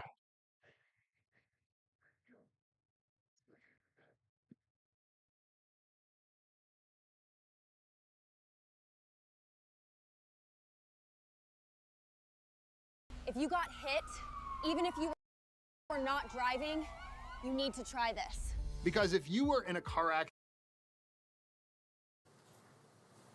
This meeting is to use your statement here instead of your testimony at a preliminary hearing. Understand that? Mm-hmm. Okay, so in order to do that, I need to place you under oath and also give you an admonition about false statements, okay? First, you do solemnly swear or affirm that the evidence you shall give in this issue shall be the truth, the whole truth, and nothing but the truth, so help you God? Yes. I also need to notify you that you are notified that statements you are about to make may be presented to a magistrate or a judge in lieu of your sworn testimony at a preliminary examination. Any false statement you make and that you do not believe to be true may subject you to criminal punishment as a Class A misdemeanor. You understand that? Yes. It potentially could be used as for punishment as a higher offense as obstruction of justice. In addition, I just want to make sure that our recording here is clear that you've also been given a federal agreement and a state agreement granting you immunity from prosecution for materials that you discuss now. Do you understand that? Mm-hmm. Okay. First, we're going to cover some of the things that you've already talked about, but to make it as part of this record. First, what's your name? Full name with middle name or just first and last? First and last is fine. Okay, my name is Lance Twiggs. And do you know Tyler Robinson? Yes, I do. Yeah, I do. And this is the same Tyler Robinson that's been charged with the shooting of Charlie Kirk? Yes. And would you say when you first met Tyler? I think it was 2023. I've known him longer than that, though. That was, I think, the first time I met him in person. Okay. And will you describe your relationship with Tyler when you first met him anyway? When I first met him, I didn't know him super well. He was just a new roommate, so I knew he knew my friend group, and I knew he liked playing games, but that's about it. So anyway, chat, this guy is Tyler Robinson's ex-lover, you know what I mean, kind of helping the authorities with the case. You know, this whole case is wild, you know what I mean? And like I said, a lot of the evidence kind of already proved that, yeah, this guy was the one that was on the roof and he shot Charlie Kirk, you know what I mean? So 9 out of 10, when trial starts, he's going to be found guilty. You know what I mean? It's too many evidence out there, you know what I mean? So it's up to the defense to really poke holes in the prosecutor's defense of just showing that, listen, this guy's not the shooter. You know what I mean? Because I don't even think the defense even has, I don't even think they got the gun. I don't even think they got the rifle or whatever. I think the prosecutors got the rifle, but I don't think the defense got the rifle. Let me know in the chat if I'm right about that. Let's move on though, chat. Let's talk about some other stuff, man. Let's talk about some other stuff, man. Let's go. Let me see what else. Let me go to TMZ right quick.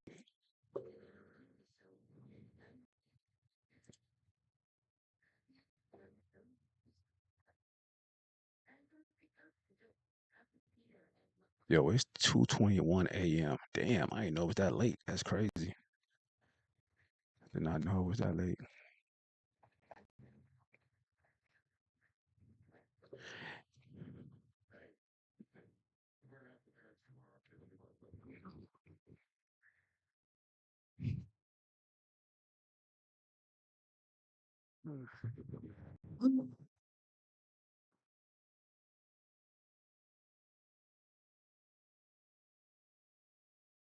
So, chat, it seems rapper Boozy is suing, man. Let me see. Seems like he's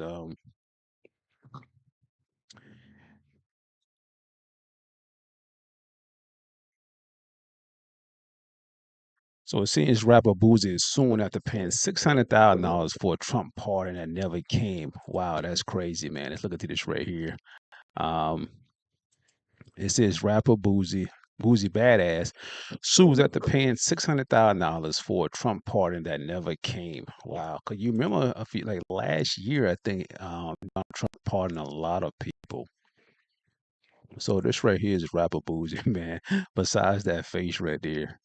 Rapper Boozy says he's paid big money for a presidential pardon, but now he's claiming all he got was a massive bill and an empty promise, and he wants a big refund. Wow. According to a bombshell notice report, the rapper is taking legal action against political operators Jacob Wall and Jake Bergman after allegedly shelling out $600,000 to help secure a pardon from President Trump, but one Boozy said never came. Wow. So I'm guessing these are the guys right here that he paid all that money to. The report says Boozy, whose legal name is Torrance Hatch, struck a deal with the pair last fall after they pitched themselves as having major pull inside Trump's orbit. Boozy claims they were so confident they acted like had pulled us on speed dial. Things led to escalate on New Year's Day when Boozy's lawyer got a call claiming Trump had already signed the pardon and that White House just hasn't announced it yet. According to the report, pardon never surfaced. Boozy is now trying to recover $300,000 on a clause in the contract requiring half the fee be refunded if no pardon was delivered.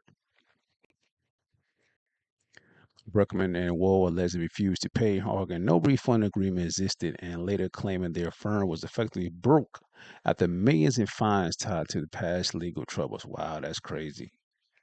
Berkman tells TMZ Boozy has no reason to be unhappy. In 30 years of lobbying, I doubt we have ever done more work and harder work.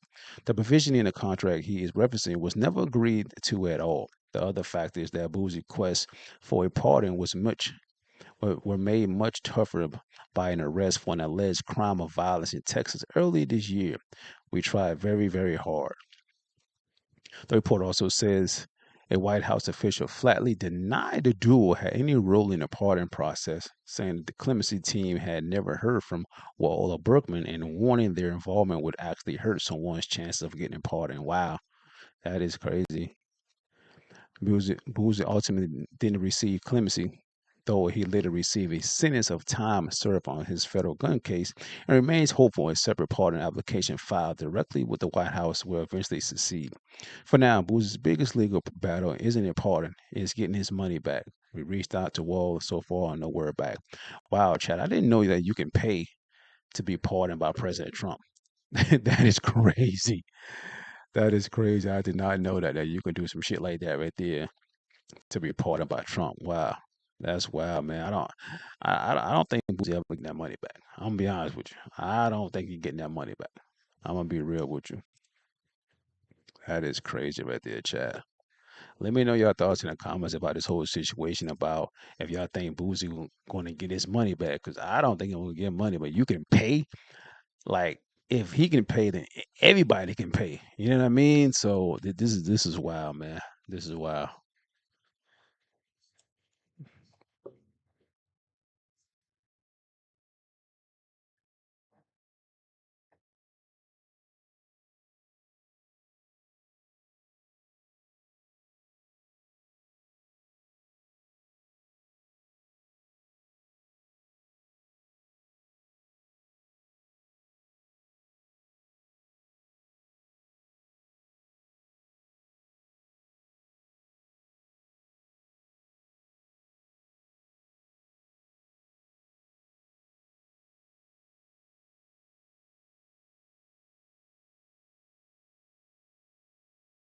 Give me 1 second, chat.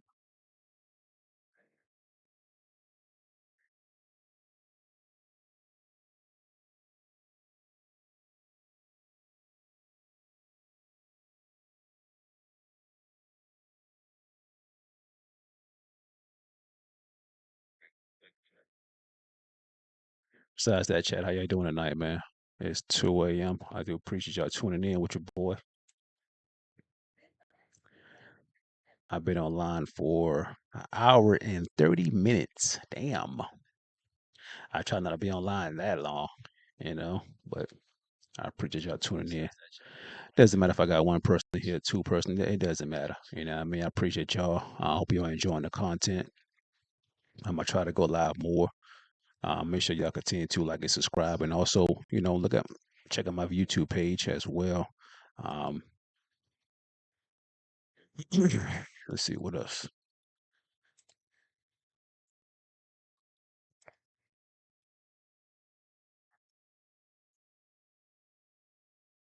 Also, chat, have y'all seen this fight right here against let me see if I can put up my Twitter page. I got some videos on there. Well, the Conor McGregor fight. Conor McGregor, who's a UFC fighter. I know I'm gonna misspell his name. I already know I am. I already know I am.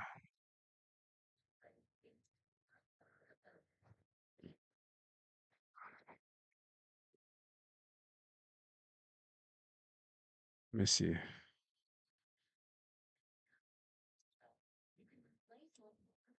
Let me see how you spell his name.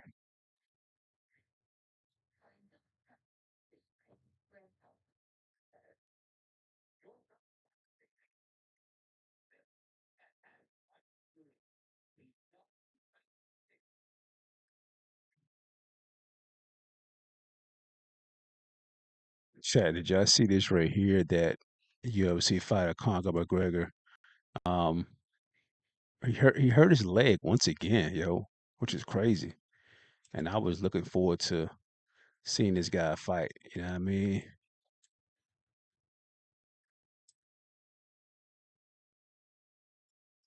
Let me know if y'all heard this right here. If y'all seen this, Saturday night, UFC fighter man Conor McGregor hurt his leg. So it said Conor McGregor suffered his leg injury during UFC fight, losing technical knockout. Crazy. So Conor McGregor, um, he was out for like what 5 years, because the last time he fight, he broke his leg. You know what I mean? He broke his leg, and he finally coming back to fight in the UFC, and the tragic happened again. That he hurt his leg once again. So it said, well, that was fast. Conor McGregor got most anticipated comeback lasted about 1 minute after a leg injury stopped the fight. The former UFC featherweight champ went to toe-to-toe with Max Holloway after a 5-year hiatus at the UFC 329 event in Las Vegas on Saturday. Right from the get-go, Conor was having major issues jumping into the air to give a roundhouse kick, but he fell to the floor. He popped back up and tried to kick again, but only got the same results. Conor fell to the canvas for the third time after he threw a punch at Holloway. When he got to his feet, Conor grabbed his right leg in pain, and the referee promptly called the fight at 109 in the opening round. Wow, that is crazy, man. Let me see if I can pull that video up. See if I can pull that video from my Twitter page right quick.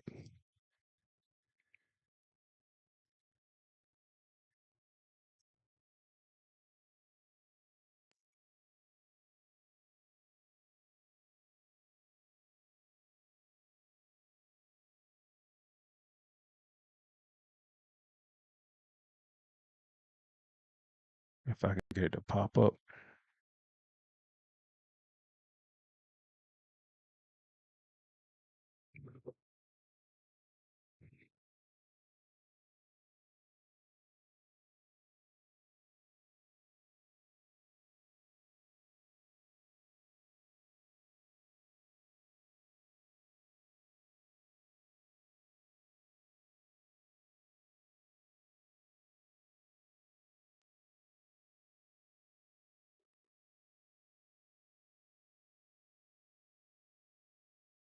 So this is it right here, chat. Let me know if y'all seen this. Let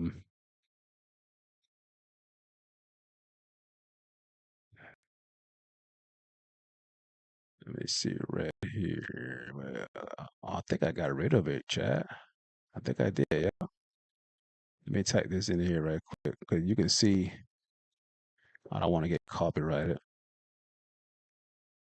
So I might pause it, stop and pause it.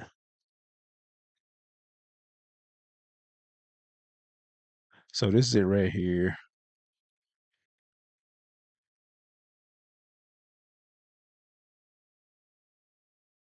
So this is when he hurt. This is when he hurt his leg right here. Go back. I'm gonna mute it because I don't want to get copyrighted. As you can see right here, this is Conor McGregor. He's about to try to kick Max Holloway, and this is when he hurt his leg. You can see right there, he jumped up and he slipped. Boom, right there, Chad. You seen that?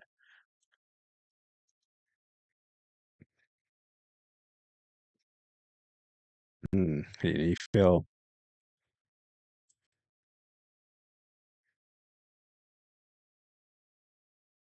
Try to get up and fight again, but he couldn't do anything. He couldn't do anything, Chad. He was just hurt. He was too hurt in that moment right there. He was just too hurt, man. Like that was a wild situation, yo, because like I said, he been out for like 5 years. You know what I mean? He was out for like 5 years and he finally came back and he couldn't do anything. He could not do anything, man, which is crazy.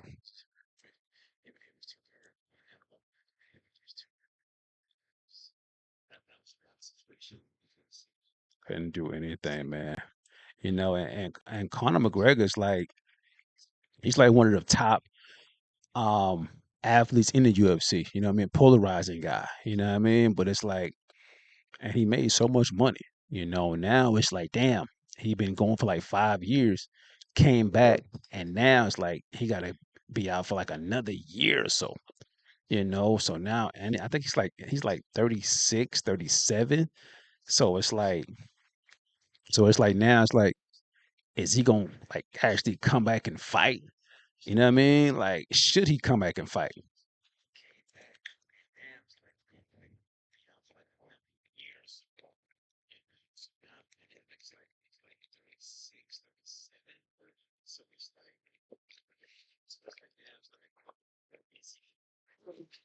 You know, chat. That's like the main question. Like, should he come back and fight? You know, after been going for like 5 years, should he come back and fight? I don't know. I think he should. You know what I mean? I think he should come back for one more time. Um, doesn't matter if he lose or not. You know what I mean? I think he should come back, fight one more time and retire. You know what I mean? That'd be it. Because it's not like he need the money, you know. So if I were him, my mindset, I can't end it. I can't end it like that. You know what I mean? I can't end it like that. I would have to come back and fight one more time.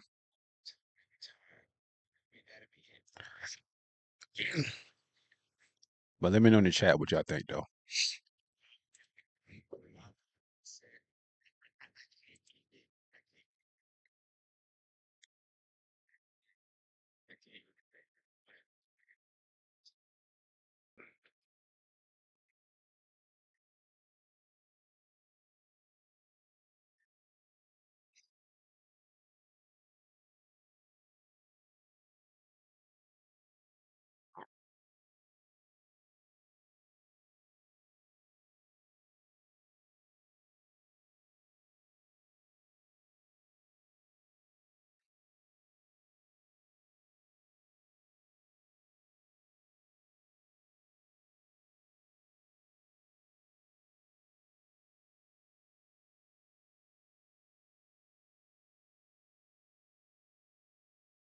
Flip, what up, Flip? What's up, homie? All right?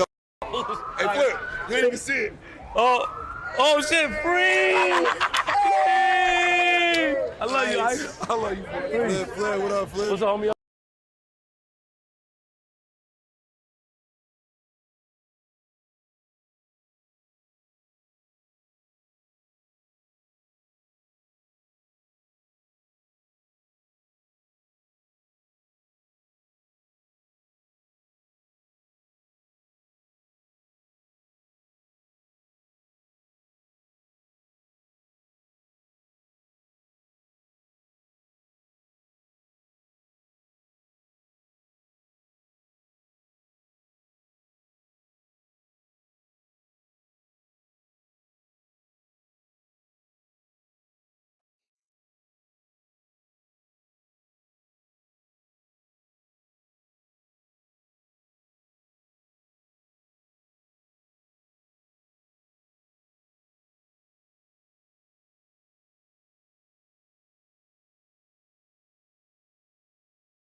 Hey, chat, have y'all seen this right here?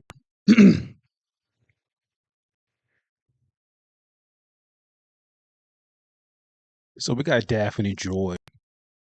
Daphne Joy is the ex-girlfriend of Diddy. We all know Diddy's in jail. She's the baby mom of 50 Cent, rapper 50 Cent, and she's been going on a lot of podcasts these last couple of weeks because her sex tape got released a few weeks ago. And now she's kind of talking to DJ Academics, man. DJ Academics is like a streamer, you know what I mean, media influencer. So I guess they went on a date, and you can tell by her body language and stuff like that. Very, very pretty lady. I'm not gonna lie to you, very pretty lady, man. What y'all thoughts about her? Something like, real. So Have you cheated before? I haven't. No, I'm like. Be honest. No, I haven't. I swear. This is 2026. I feel like these days women, maybe not as much as men, but they might have a story or two where they're like, "Hey, listen, Yeah. stuff happens." I know. I feel like you have the options are. I'm so in love with my man when I'm in love with him. Like cheating, I don't even like. That's cap. That's Not cap. even. Like I'm so obsessed. Like I'm like on his phone. Like, where are you? What are you doing? Thinking about me? What are you doing? Yeah. You've never cheated. No.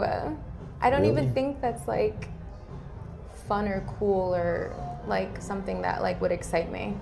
Well, honestly. so- I don't see the benefit in that. So I have a theory. Yeah. This is my theory. These days, relationships don't work out because Have honestly, you cheated before? Your glass says yes. And why? I feel like you've cheated before. I have not cheated. I have not cheated. No. Okay. If I'm gonna cheat, What do we call cheating? We're gonna break up. I'm gonna call for a break. What do we and we're call gonna- cheating? Cheating is having sex, kissing, hugging, meeting up with someone, and having sex. All of the above. Do you consider threesome cheating? As far as you and your girlfriend and another girl? Yeah. No, because you're all in a menage a trois. Like I said, she's a very pretty woman, man. But can you trust her?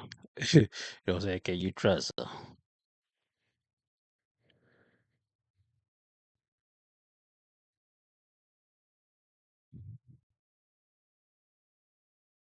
Mm.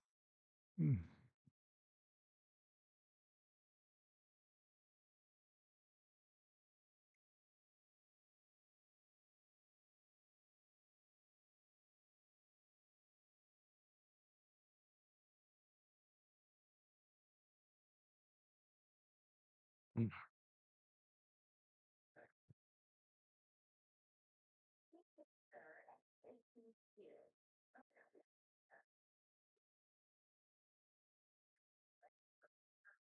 Well, I saw this right here, and I saved it, and I saved it. Um, got this girl right here. It says,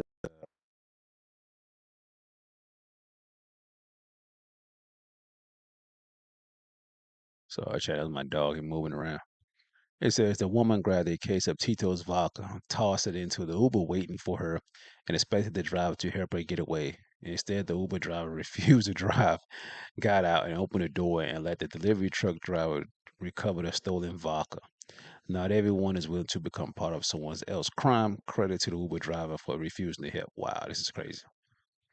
So I'm guessing this woman, she was waiting outside a liquor store, and the delivery driver put the case on the ground before he took it in the store, and I guess she tried to steal one and put it in the Uber. It's crazy. So I'm guessing this is her Uber right here. Oops, she picked it up. She's walking fast.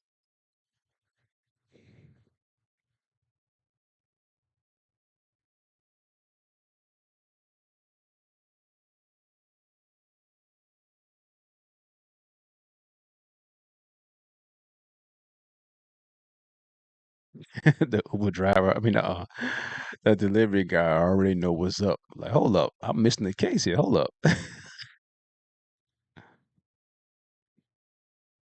And she tried to take off. I guess if she would have put in the back, then maybe he would have drove off.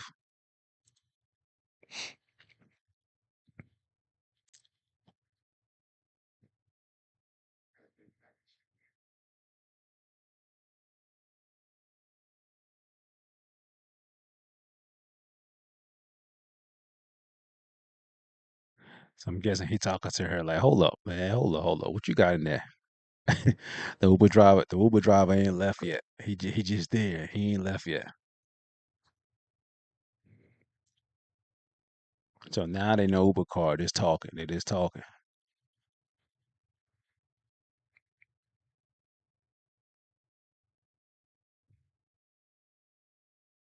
Well, the delivery guy ain't know what's going on. He just he's still working. And he didn't realize his case is gone. That's crazy. Okay, now the the guy getting out.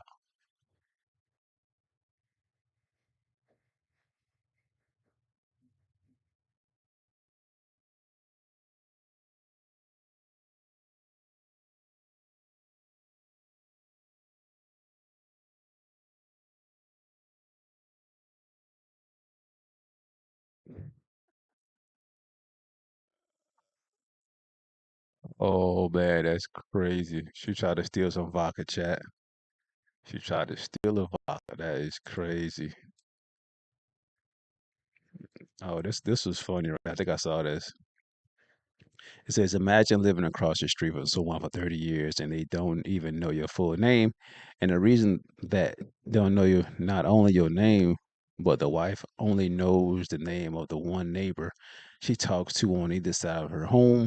And the reason for that is people that go through life this way think the whole universe revolves around them. We all know those people like this. If you look up and down the street of this neighborhood and everyone parks in their driveway, except for these people, they have the raggedy boat stuff in their driveway. The whole street is empty. He could have parked that car anywhere, even on his side of the street where he should have parked it in the begin with. What do you think? Is he at work here? I believe they think their neighbor is soft touch. And I totally believe that man when he says he does it because it bothers him. Let me see the prayer. So I guess he parked his car in the driveway or something. Are you guys idiots? I don't understand what's happening. What are you, fucking stupid or what? Yeah, I am. Yeah, I made a mistake, Ron. I'm not Again? fucking perfect. Again, yeah. Again? Again, yeah. You recording me? Yeah, I am. I'm recording your stupidity. Yeah. I'm gonna put this out there. I can't understand. Look at all that room you had, brother. Yeah. What a great neighbor you are. Thank you. Get it on there, Josh. Well, come on, bro. Get on there, Record this shit. Mistake, man. Again, though, Josh? What again? The one day I had to go use the bathroom and I moved it. What's the issue? But look at where you're at now. Go ahead. You're blocking the whole driveway. Do you understand that? I know. Are you leaving? Does that matter? No, Does that matter? Move the car, all right? The point is, he's right. I wasn't thinking. I was trying to get this shit taken care of. I wasn't thinking. That's a mistake. No? But this is the kind of fucking neighbor we got. You are blocking my whole fucking driveway. Just to piss you off. That's why. Okay. Just to piss Ron. What's your last name? I forgot your last name. What's your last name? You're that spit. You don't know my last name? No. We've been neighbors for 30 fucking years. Yeah. You're that fucking stupid. This is a stupid motherfucking neighbor. Stupid motherfucker. This is a motherfucking neighbor. Buckle and bounce, buddy. Come on. Out. Well, you're blocking my driveway.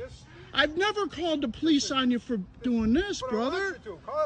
I've never called, but you keep doing this though. You keep doing this. Explain this.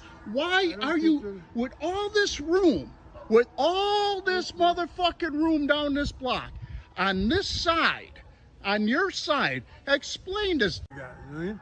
A bonehead. Go get go have a smoke. Really, go in the yard, have a smoke and everything, be cool. I'll move it. Okay. I'll move it. All right. So I guess the neighbor keep blocking this guy driveway, which is crazy. That shit would get annoying though. I ain't gonna lie to you. That shit will get annoying. You keep blocking the driveway. It's crazy.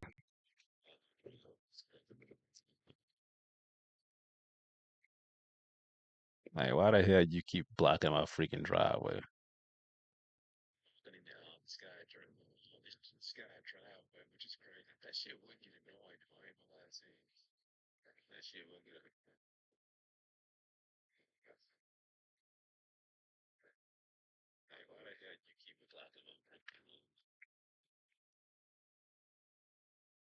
So this right here says run clubs are being accused of being sex copes. Wow, that's crazy. Let's see what she talking about, man. So I'm guessing like I never been in a run club before. So now it seems I'm seeing on TikTok that people who be in these run clubs is it's all about sex or trying to date or mess with somebody or whatever. Let me know in the chat that if y'all ever be at run clubs and that's basically what it is a sex code. I don't know, but I'm gonna react to this from this girl right here, what she talking about. So it said run clubs are being accused of being sex codes. Wow. Let's see what she said.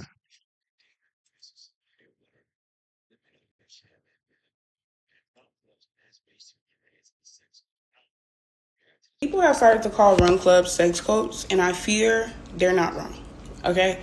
Context. I started a run club 2.5 years ago, right? At first, when we started, we would do normal stuff. We would meet up in a park. We would warm up. We would go run 3 miles or 1.5, or you could walk because we welcome walkers too. And then we would come back. We would do our cool down, mix, mingle, socialize, and then we would go home. Somewhere along the way, I don't know when this happened, whenever we would get back from our cool down, we would just get in a huddle and everybody would just start taking their clothes off, and then it would just escalate from there. I don't know when that happened, but I feel like the reason that people are calling a run club a sex club or a sex code is because they want to come, literally and figuratively. But they feel like they're not in shape enough to be at the run club where we all be running and then we do whatever afterwards. But I promise you, we welcome anybody. Like, you don't have to be afraid. You don't have to be afraid of if you're a walker or if your mile time is slow. Like, you could run a 15-minute mile. Your clothes won't come off the same when we're done running. So I just feel like stop being afraid of the run club, sex code, whatever, and just embrace it and just go. We run every Saturday at 10. So, yeah. Chad, what y'all think about that? Because I'm seeing this a lot about the run clubs being a sex code, which is crazy. Let me see if I can pull some other videos up from TikTok.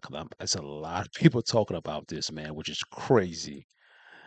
Give me 1 second, Chad. Give me one. Let me see if I can pull it up. If my internet don't act crazy.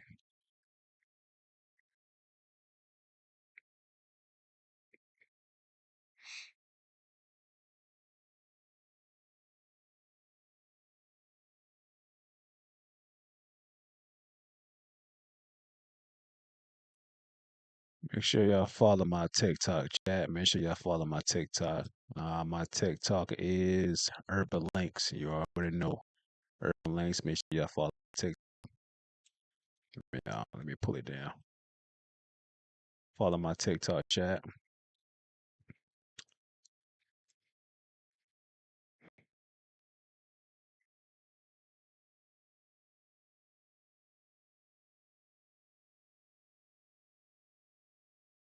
Let me see what some people say about run clubs.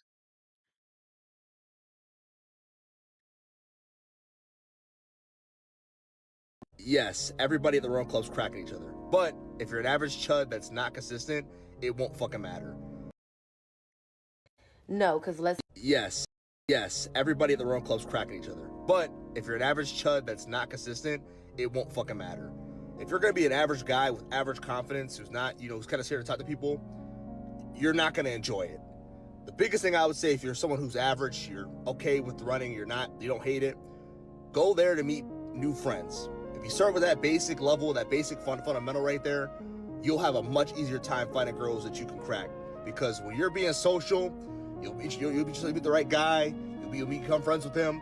Next thing you know, he's inviting you somewhere, or he has a friend at the run club that day, and bam, now you got a new person that you're talking to that could be a potential interest or someone that you're courting. Do not go to the run club for the sole purpose of dating, bro. You know, luckily for me, I used to be a runner in high school, so that was what I did, and it worked out somehow. But just do it for the sole purpose of meeting new people and running. Everything else will play itself. Everything else will work itself out. Yes. No, because let's get into it. Why do y'all swear run clubs are...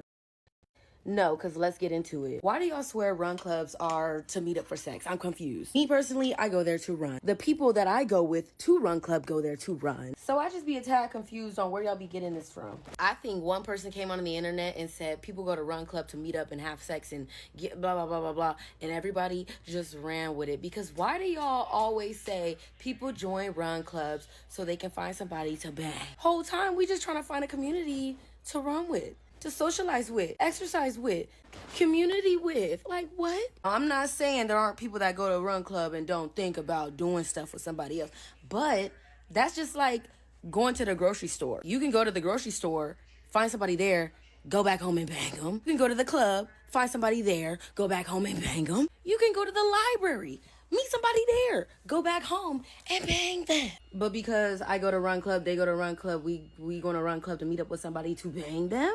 What? That's not the case for me. That's not the case for any of my friends. I don't know, Chad. It's kind of crazy because I am hearing a lot of people talk about that. Like at these rum clubs, they dating, not dating, but going there just to hook up. You know what I mean? So I don't know. This is crazy, yo.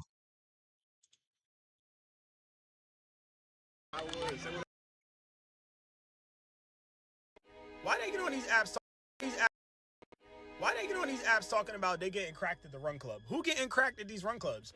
Mind you, the same dudes who get on TikTok and Instagram and shit talking about some they getting cracked. Them's the same dudes that run 10-minute miles. How you know they getting cracked? You didn't even finish the run. How you know what they doing after the run? You still running. My boy, you power walking. And you worried about what everybody else doing. You worry about the wrong things. And then they not getting cracked. All the fine shit y'all think getting cracked, bro. They come there, they get their little run off, and then they go to their man. Most of them. Nobody getting cracked at the run club, because why would you crack somebody at a place you're going to be at next week? That's embarrassing. And any smart dude knows not to shit where you sleep. Why would you crack a girl at the run club and then you see some other fine shit, but then your old fine shit is still at the run club? The math is not mathing. Talking about they getting cracked. These are the same dudes who are not getting cracked at the run club. I seen the one bull, he showed up in a whole fit. Not even a running fit, just a normal fit. Like, my boy, you really just showed up to start some shit, because you not even dressed to run. You got no running. Hey, Chad, that's funny, man. But I have been seeing that right there that some people be joining this run club just to date or try to hook up with somebody. You know what I mean? And it's not just guys, it's girls too that goes there. You know what I mean? They single for a while. Next thing you know, they want to go to these run clubs and seeing beautiful women there. It's like, listen, I'm here to run, but I'm also here to maybe find a love of my life. You know what I mean? So it kind of go both ways, which is crazy. You're getting the exercise in, and you might end up finding a girl that you might want to date. Crazy situation, man. But let me know your thoughts about that in the chat, yo.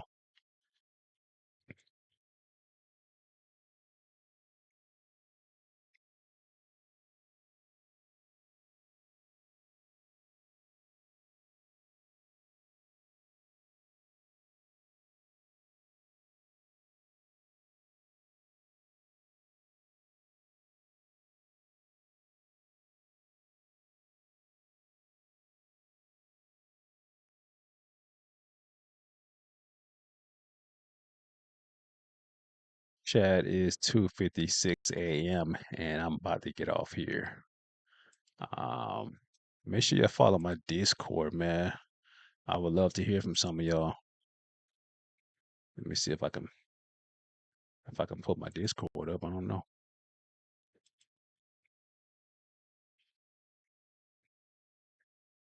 I should be logged in. Oh, snaps.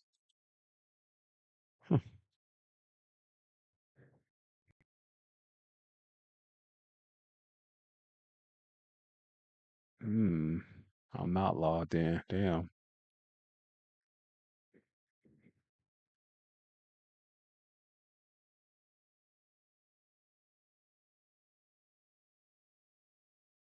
My Discord is my YouTube name, Urbanlyx. Make sure y'all follow me on that. Let me see. I can't. It's not coming up. Okay, that's TikTok. That's all my socials, man. It's on. This is me right here. Make sure y'all follow me. My Discord, my YouTube, my Instagram. If you want to support the channel, that's my Cash App as well. I mean, if y'all want to support me, I do appreciate that. But Chad, I'm about to get off here. Until next time, man. I might come back on live. Maybe I don't know. Maybe later on, I might play a game. I haven't played a game in a while. I'll come back and play Call of Duty. Until then, chat, man. Make sure y'all like and subscribe. Appreciate y'all tuning in to my channel. I'll see y'all later, man.